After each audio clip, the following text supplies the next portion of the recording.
Hello friends, welcome to மைனா cooking channel. இப்போ simply and டேஸ்டியான செட்டிநாட்டு கத்தரிக்காய் மாங்காய் போட்ட மண்டி காரக்குழம்பு பார்க்கலாமா? கத்தரிக்காய், முருங்கைக்காய், அவரைக்காய், சக்கரவள்ளி கிழங்கு, மாங்காய் 50 கிராம், பச்சை மிளகாய் 5, தக்காளி பழம், கருவேப்பிலை 1 கொப்பு, புளி நெல்லிக்காய் அளவு புளியை ஊற வச்சுக்கணும், புளி தேவை, மிளகாய்த்தூள் 1 ஸ்பூன், தேவையான அளவு உப்பு. கடாய் வைத்து 4 ஸ்பூன் ஆயில் ஊற்றி 1/4 ஸ்பூன் கடுகு 1/4 ஸ்பூன் வெந்தயம் போட்டு கடுகு வெடித்தவுடன் பச்சை மிளகாய் கருவேப்பிலை போட்டு வதங்கினவுடன் வெங்காயம் தக்காளி போட்டு வதக்கி காய்கறி மிஞ்சின காய்கறி எல்லாம் போட்டுக்கலாம்.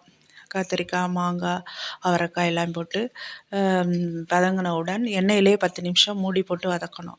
வதங்கினவுடன் புளியை கரைத்து அதில் 1 ஸ்பூன் அரிசி மாவு இல்லைன்னா 1 ஸ்பூன் கோதுமை மாவு போட்டு புளியில் கரைத்த புளியில் போட்டு கரைத்து அடுப்பில் ஊற்றி 1 ஸ்பூன் மிளகாத்தூள், தேவையான உப்பு போட்டு 1/4 ஸ்பூன் வெல்லம் போட்டு 10 நிமிஷம் மூடி வைத்தால் சுவையான செட்டிநாட்டு கார மண்டி குழம்பு ரெடி.